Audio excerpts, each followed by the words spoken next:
इस वक्त ईरान में जंग की क्या सूरत हाल है और सीज़ फायर के क्या इम्कानात हैं, इस पर बात करने के लिए तेहरान से हमें सीनियर सहाफ़ी जॉन हुसैन ज्वाइन कर रहे हैं। बहुत शुक्रिया जॉन, प्रोग्राम में अपना कीमती वक्त देने के लिए। जॉन, सबसे पहले तो ये बताइएगा कि हमने तो यही अखबार में या ओवरऑल देखा था कि ट्रंप साहब ने कहा था कि अगले 5 दिन तक एनर्जी प्लांट्स के ऊपर कोई हमला नहीं होगा, लेकिन अभी इतलात ये आ रही हैं कि ईरान में इजराइल ने जो एनर्जी प्लांट्स थे उनके ऊपर हमला किया है।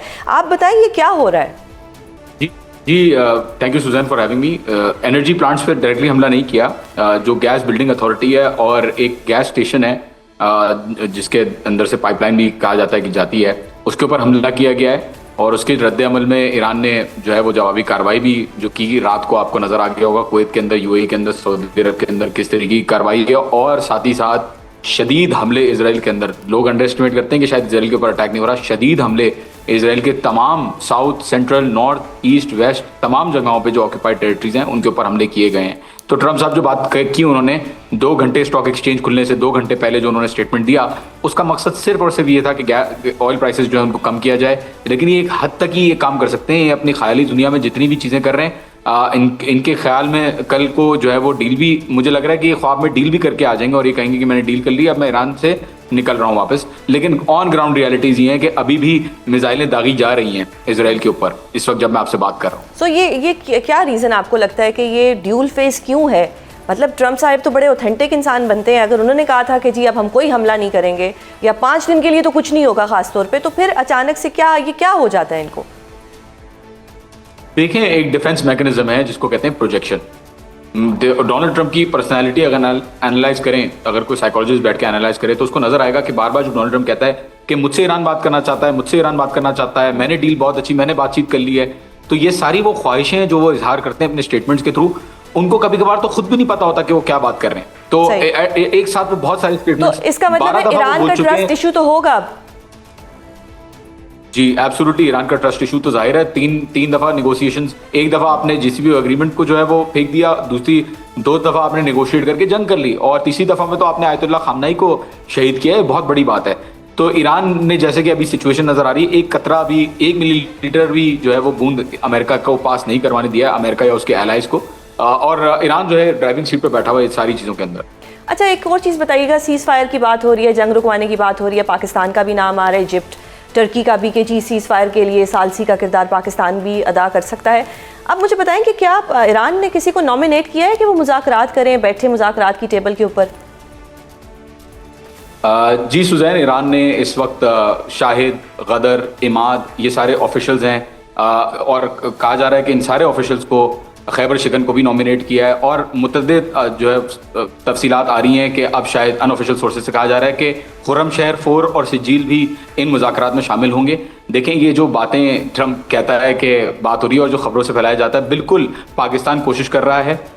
सालिसी नहीं कहूँगा मैं, क्योंकि सालिसी में दोनों पार्टीज को अग्री होना पड़ता है। सहूलतकारी पाकिस्तान करने की कोशिश कर रहा है। डार साहब से भी बात हुई है, फॉरेन मिनिस्टर की, अजरबैजान से भी बात हुई है, तुर्की से भी बात हुई है, ओमान से भी बात हुई है, रशिया से भी बात हुई है, इजिप्ट से भी बात हुई है और बिल्कुल कोशिश कर रहे हैं ममालिक कि किसी तरीके से जो है वो ईरान को अमेरिका के साथ टेबल पे लाया जाए।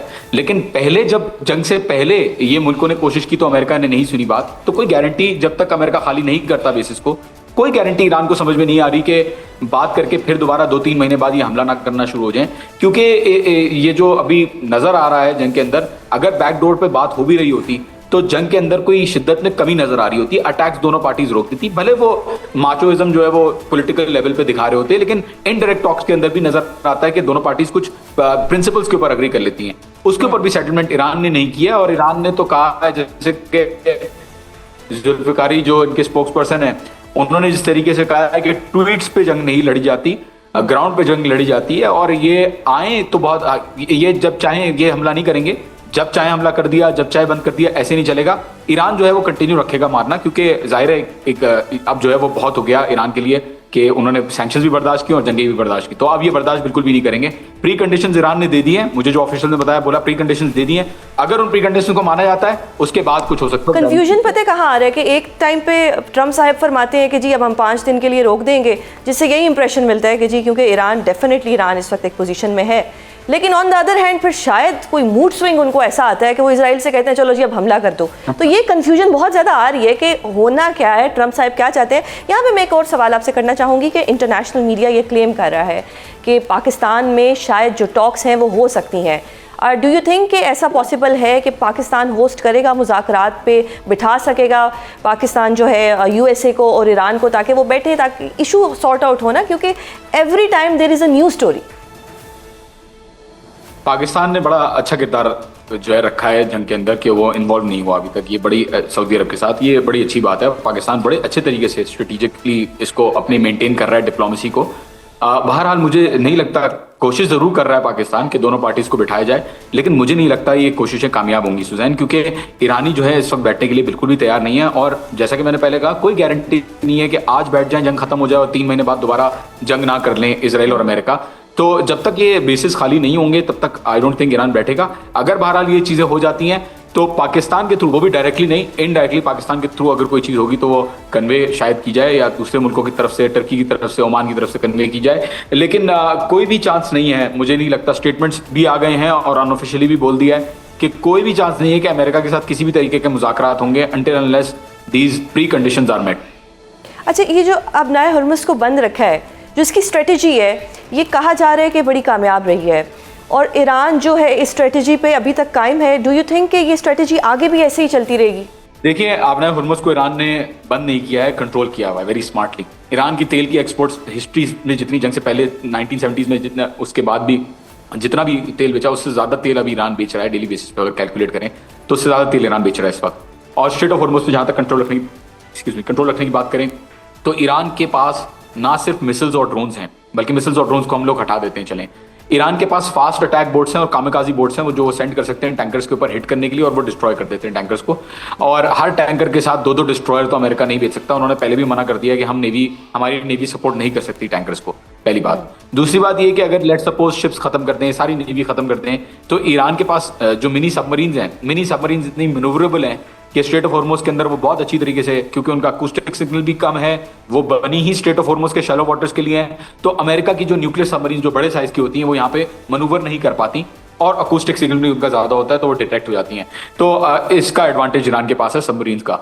तीसरी चीज़, चलें उसको भी हटा दें सबमरीन्स को, तो तीसरी चीज़ जो है वो माइंस बचती है। माइनिंग जो है वो ईरान कर सकता है, और माइनिंग करने के लिए कोई कश्ती बड़ी भी नहीं चाहिए। माइनिंग जो है वो छोटी कश्तियों के ऊपर भी हो सकती है, और एक माइन भी, अगर 1-2 माइनों का भी खर्चा हुआ किसी टैंकर को तो, या वेसल को, तो वो आगे नहीं बढ़ेंगे क्योंकि उसकी कॉस्ट इतनी ज्यादा होती है। तो ईरान इनडेफिनेटली, देखें सुजैन, जब एक मुट्ठी बराबर हुदी अमेरिका को 2023 से लेकर 2025 तक रुला सकते हैं रेड सी के अंदर, बाबल मंदब के अंदर 176 वेसल्स को डिस्ट्रॉय कर सकते हैं, एलियात पोर्ट को बैंकरप्ट कर सकते हैं, तो आई थिंक, और अमेरिका ने फिर सीज फायर की, बोला भाई प्लीज आप हमें ना मारें, हम आपको नहीं मारेंगे। तो आई थिंक ईरान के पास ये कैपेसिटी है कि इनडेफिनेटली स्ट्रेट ऑफ हॉर्मुज़ को एटलीस्ट बंद करके रख सकता है। जॉन, आपके जज्बे से तो ऐसा लग रहा है कि ईरान फुली प्रिपेयर्ड है, चाहे अगले 10 साल जंग चले, ईरान जो है वो तैयार है 10 साल जंग चलाने के लिए।